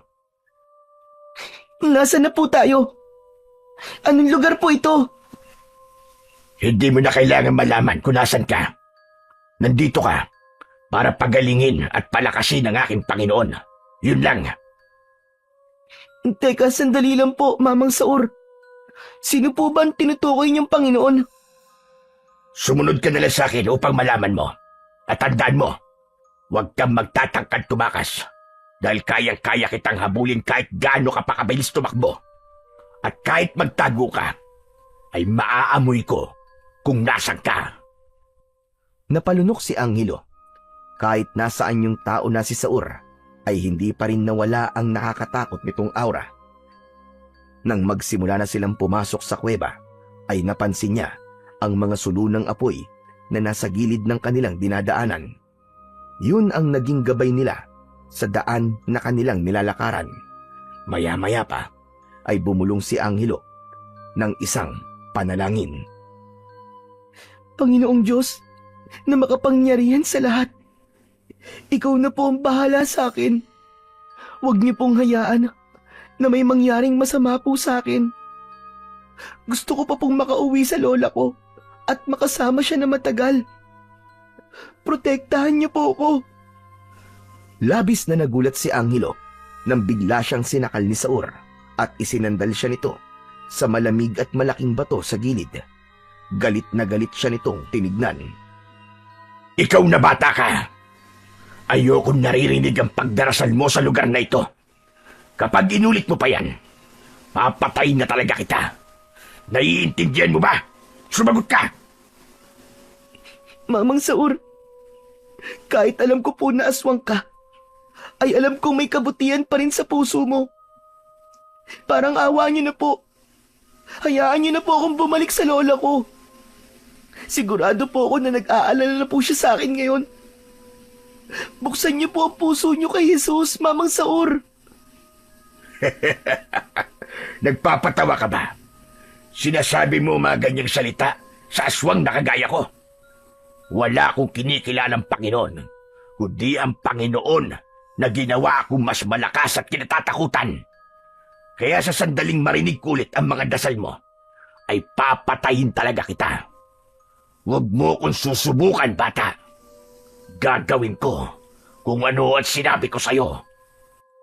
Inalis na ni Saur ang kamay nito sa leeg ni Angelo. Napaubo siya at agad siyang sumagap ng hangin. Nagpatuloy na silang dalawa sa paglalakad. Halos inabot sila ng 5 minuto bago nila narating ang dulong bahagi ng kuweba. Kinilabutan si Angelo nang makita niya ang isang kahindik-hindik na nilalang na nakahiga sa isang malapad na bato. Isa yung aswang na napakapayat ng pangangatawan at halos butot balat na. Hinila si Angelo ni Saur palapit sa nakahigang nilalang. Siya ang aking Panginoon na si Simeon. Bigla siyang nagkaroon ng misteryosong sakit at bumagsak ang kanyang katawan simula doon. Ang gusto ko ay pagalingin mo siya, bata. Ibalik mo ang dati niyang lakas at tikas. Pero, hindi ko po sigurado kung kaya ko siyang pagalingin dahil ang kapangyarihan ko po ay nanggaling sa Diyos. Wala akong pakialam kung kanino man nagmula ang kapangyarihan mo. Sundin mo ang utos ko sa'yo. Muling tinignan ni Angelo ang aswang na si Simeon. Napalunok siya dahil tunay na nakakatakot ang itsura nito kahit hindi ito gumagalaw. Mas lumapit pa siya rito at hinawakan niya ang malamig at kulubot nitong kamay. Ipinatong niya ang isa pa niyang kamay sa ulo ni Simeon at saka siya pumikit. Panginoon, pagalingin at ibalik mo ang lakas ni Simeon. Bigyan niyo po siya ng lakas upang makabangon siyang muli. Ibinukas ni Angelo ang kanyang mga mata. Hinintay niyang magising si Simeon, ngunit nanatili itong nakapikit at nakahiga. Sandali lang. Bakit hindi pa siya bumabangon? Niloloko mo ba ako, bata? Hindi po, Mamang Saur. Ginawa ko naman po ng tama ang paraan ng aking panggagamot at pagpapagaling. Pero sa tingin ko po, ay patay na siya dahil hindi na po siya humihinga. Wala na rin po akong nararamdamang pulso nang hawakan ko po ang kamay niya. Hindi yan totoo. Hindi pa patay ang aking Panginoon. Gawin mo ulit. Buhayin mo siya. Sa pagkakataon na yon, ay sinubukan na ni Angelo na buhayin si Simeon. Mas tinatagan niya ang kanyang dasal, ngunit hindi pa rin nabuhay si Simeon. Pasensya na po, Mamang Saur. Pero mukhang hindi na po sakop ng aking kakayahan ang bumuhay ng patay. Wala na po akong magagawa para matulungan ka. Wala kang silbi. Kung ganun ay sayang lang pala ang pagdala ko sa'yo dito. Alam mo ba kung gaano kahalaga si Simeon sa akin? Siya ang bumago sa buhay ko. Noon ay isa akong mahinang tao na palaging ginagawang katatawanan. Pero nang makilala ko si Simeon, ginawa niya akong aswang na gaya niya. Doon ko naramdaman ang kakaibang lakas. Doon lang ako kinatakutan ng mga tao na dati ay napakababa ng tingin sa akin. Kaya kung hindi mo siya kayang buhayin, ay mas mabuti pang mamatay ka na lang. Nanlaki ang mga mata ni Angelo nang muling nag-anyong aswang si Saur. Hindi galit ang nakita niya sa mukha ng aswang, kundi pagdadalamhati sa pagkawala ng itinuturing nitong nilalang na nagpabago sa buhay nito. Sinunggaban ni Saur si Angelo, pero mabilis siyang nakailag. Umatras siya habang nilulukob ng labis na takot ang kanyang dibdib. Parang awa mo na, Mamang Saur. Huwag niyo po akong papatayin. Naghihintay po ang lola ko sa bahay namin. Bigyan niyo po ako ng pagkakataong makasama pa siya. Nagmamakaawa po ako sa inyo. Ako ba ay binigyan mo ng pagkakataon na makasama ng aking Panginoon? Hindi mo siya nagawang buhayin, kaya papatayin na lang kita. Nang sumugod ng aswang kay Angelo, ay mabilis siyang tumakbo palabas ng kuweba. Hindi siya lumingon sa likod, pero ramdam niyang nakasunod si Saur sa kanya. Nang makalabas na siya ng kuweba, ay bigla siyang natalisod sa isang nakausling bato. Pagapang bumagsak sa lupa si Angelo. Tatayo na sana siya, pero mabilis siyang sinunggaban ni Saur, kaya muli siyang napasubsob sa lupa. Naramdaman niya ang bigat ng aswang na nakasampa sa kanyang likod. Ayup kang bata ka. Ilang araw kitang milanmanan. Nakita ko na napakarami mong napagaling. Pero bakit hindi mo nagawang buhayin ang aking Panginoon? Bakit? Hindi ko po talaga alam. Pakiusap po, Mamang Saur. Huwag niyo po akong papatayin. Sa tingin mo ba ay may magagawa pa ang pagmamakaawa mo sa akin? Ha, bata? Binuhat ni Saur si Angelo at ibinilibag siya nito. Halos mapaiyak sa sakit si Angelo nang malakas siyang humampas sa lupa. Umatras siya nang makita niyang papalapit si Saur sa kanya. Nanlilisik ang mga mata nito at alam ni Angelo na wala nang ibang nasa isip ni Saur, kundi ang wakasan, ang buhay niya. Patuloy na umatras si Angelo hanggang sa tuluyan na siyang napasandal sa katawan ng isang puno. Marahang humakbang si Saur palapit sa kanya. Nang nasa harapan niya na ito, ay lumuhod ito. Sinakal ni Saur si Angelo.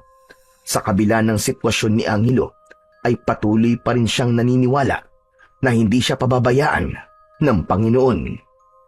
Ipinikit ni Angelo ang kanyang mga mata at nagsimula siyang magdasal. Panginoon, ikaw na po ang bahala sa akin.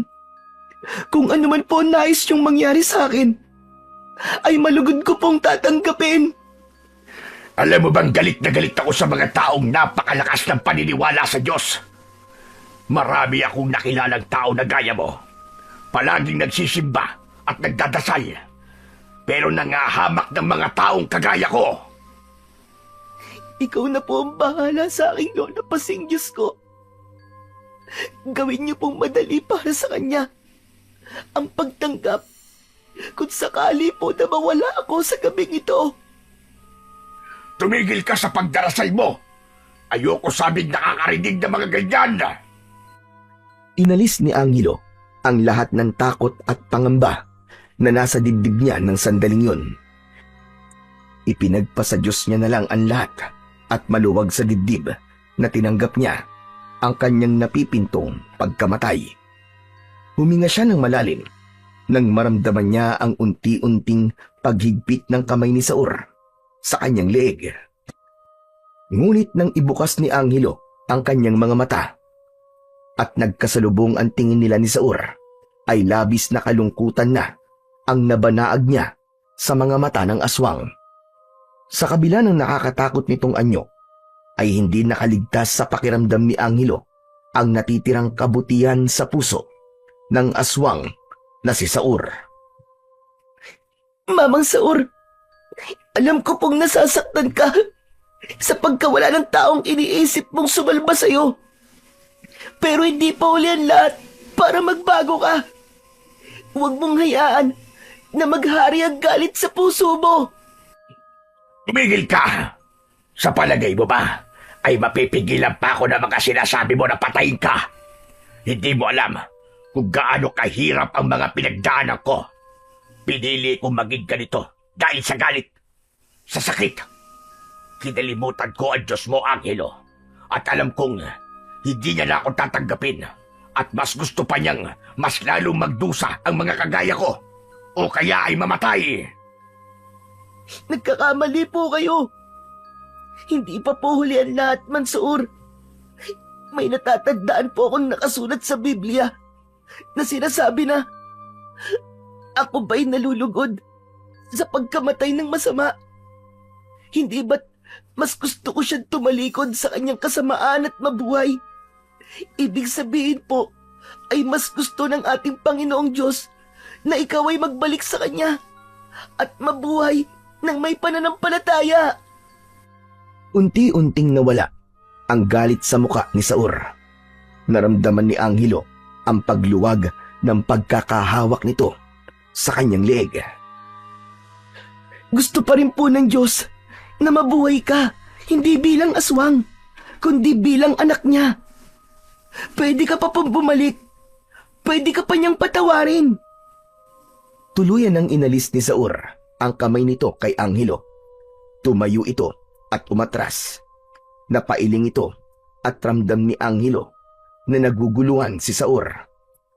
Marahang tumayo si Angelo at walang takot siyang lumapit sa aswang. Hindi. Hindi ako karapat-dapat. Pinili kong maging aswang para katakutan.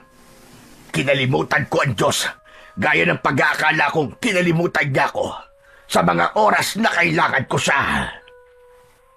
Wala pong karapat-dapat sa atin.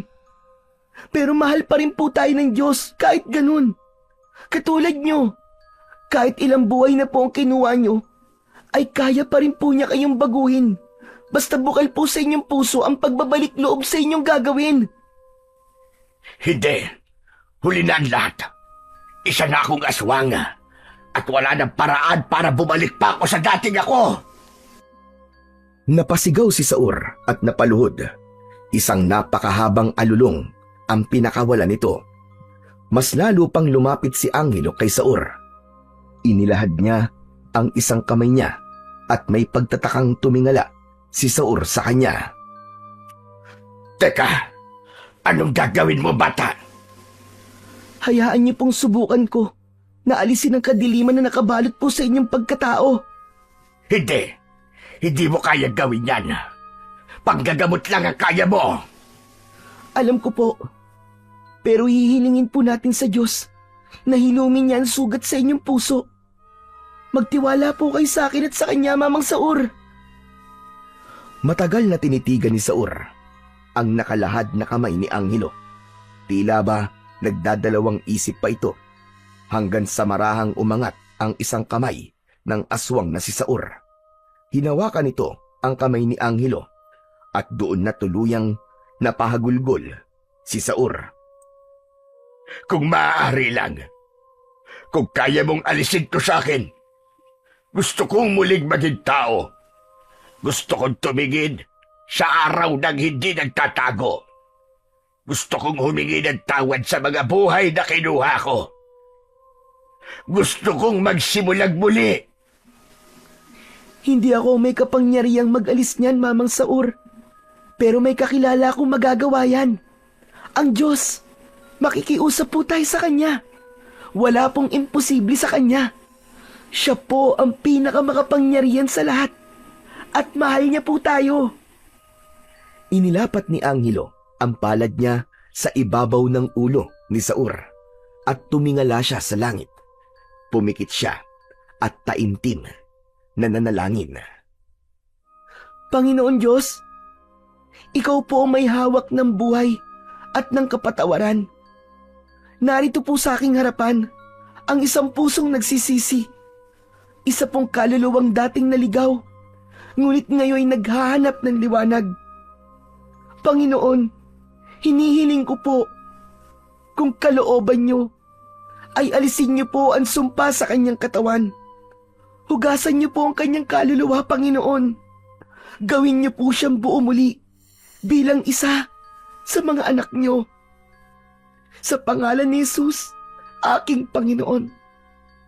Amen. Habang nakapikit si Angelo, ay nagsimulang lumiwanag ang kanyang mga palad.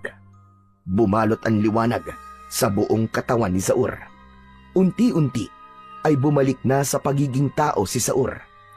Nang ibukas ni Angelo ang kanyang mga mata, ay napangiti siya sapagkat hindi na isang aswang ang nasa kanyang harapan, kundi isa ng tao. Teka, ramdam kong wala na siya sa loob ko. Wala na ang kadiliman. Maraming salamat, Angelo. Maraming salamat. Mamang Saur, hindi po akong dapat niyong pasalamatan. Siya po na palaging naghihintay kahit ilang beses po tayong tumalikod sa kanya. Ang ating Panginoong Hesus. Tumayo na si Saur at sa labis nitong kasiyahan ay mahigpit nitong niyakap si Angelo. Kung masaya si Saur, ay mas matindi ang kasiyahan ni Angelo ng mga sandaling yun. Ngunit hindi na siya nagduda na magagawa niyang ibalik si Saur sa tamang landas dahil walang sugat ang hindi kayang gamutin ng salita ng Diyos. Matapos ang madamdaming pagbabalik loob ni Saur sa Panginoon, ay nagpaalam na ito kay Angelo.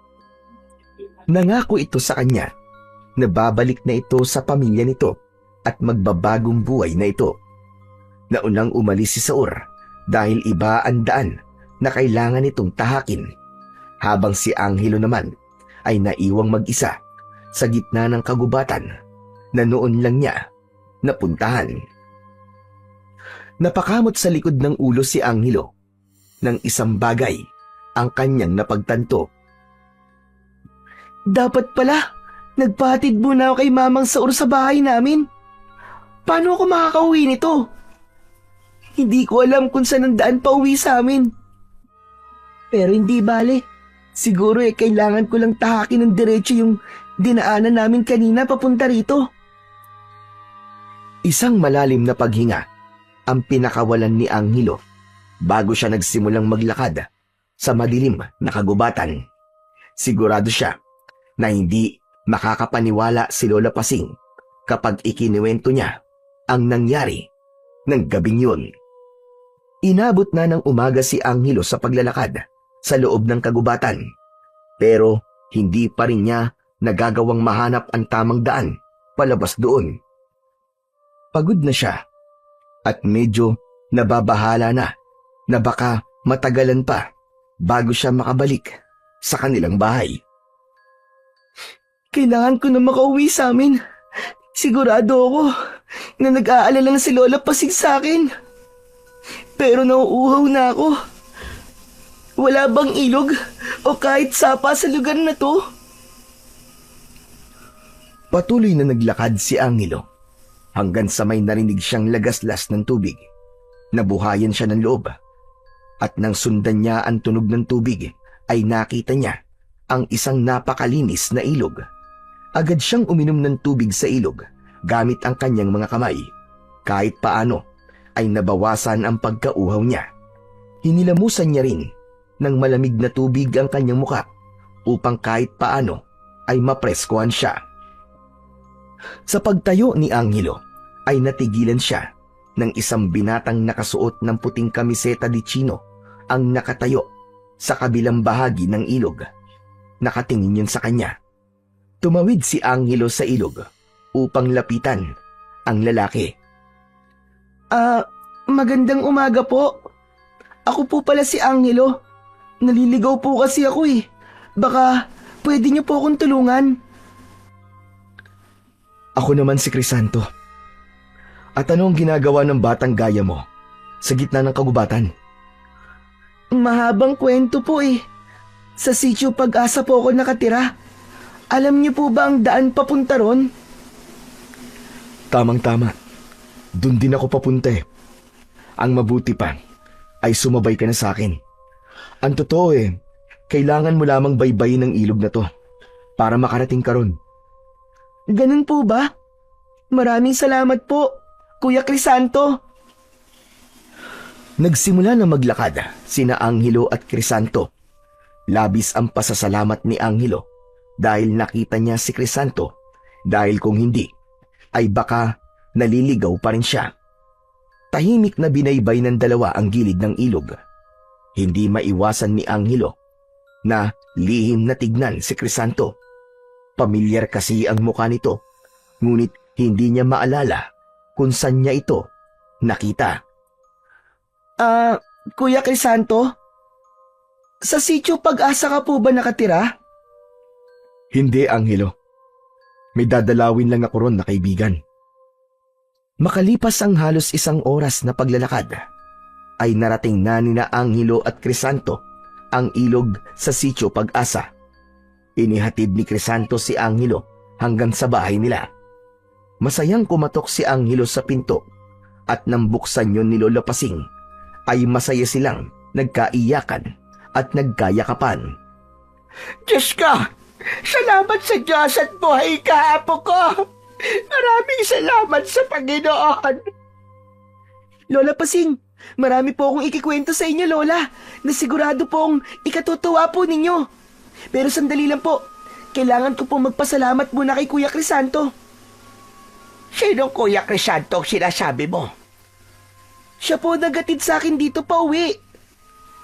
Lumingon si Angelo sa likod at nakita niya si Crisanto na nakatayo sa labas ng kanilang bakuran. Nakangiti yun sa kanya. Kuya Crisanto, maraming salamat po sa pag-aatid mo sa akin dito sa amin. Hindi nagsalita pa si Crisanto. Itinaas nito ang isang kamay, saka kumaway kay Angelo. Natigilan si Angelo nang mapansin niya ang sugat na nasa palad ni Crisanto. Katulad yon ng banal na sugat na nasa kanyang mga palad. Doon na napagtanto ni Angelo na si Jesus ang naghatid sa kanya sa kanilang bahay. Hindi na rin siya nagsalita pa at pinagmasdan na lamang niya ang paglalakad ni Crisanto hanggang sa tuluyan na yung nawala sa kanyang paningin. Makalipas ang ilang buwan, ay natapos na ang pagpapatayo ng bagong simbahan sa sitio Pag-asa. Sa araw ng unang misa ay dumalo ang lahat ng tao roon. Sa loob ng simbahan ay dama ni Angelo ang matibay na pananalig ng bawat isa sa kanila at ang panibagong simula para sa sitio Pag-asa. Sa gitna ng misa ay napansin ni Angelo na wala na ang mga banal na sugat sa kanyang mga palad at paa. Parang nawala na lang ang mga yon nang hindi niya namamalayan. Pinisil niya ang mga kamay at napangiti siya ng marahan. Sa kanyang puso, alam niyang tapos na ang misyon na iniatas sa kanya. Tumingala siya sa dambana at ipinikit ang kanyang mga mata habang sinasabi niya gamit ang kanyang isip ang mga salitang mula sa Biblia na nagbigay saysay sa lahat ng nangyari. Timoteo, Kabanata 4, Talata 7. Nilabanan ko ang mabuting pakikipaglaban. Natapos ko na ang takbuhin. Nanatili akong tapat sa pananampalataya. Ang buhay ay sadyang puno ng pagsubok at paghihirap. Bawat tao ay binibigyan ng krus na ipapasan sa kanilang mga balikat. Kakulangan sa pera, problema sa pamilya, sa kapatid, sa nanay at tatay, hindi pagkakasundo-sundo, inggit, galit, o maging ang malulubhang karamdaman. Ilan lamang yan sa mga problema at pasanin na ating dinadala. Pero lahat ng yan ay ibinigay sa atin dahil alam ng Diyos na kaya nating dalhin at malampasan. Hindi niya tayo kailanman iiwanan, sapagkat ang Diyos ay tapat sa kanyang mga pangako, at ang sinumang mananampalataya sa kanya ay kailanman ay hindi mapapahiya. Bagkus ito ay magkakaroon pa ng buhay na walang hanggan. Ang kwento pong ito ay buong puso kong inaalay at inaangat sa ating Panginoong Hesus na siyang pinakamakapangyarihan sa lahat.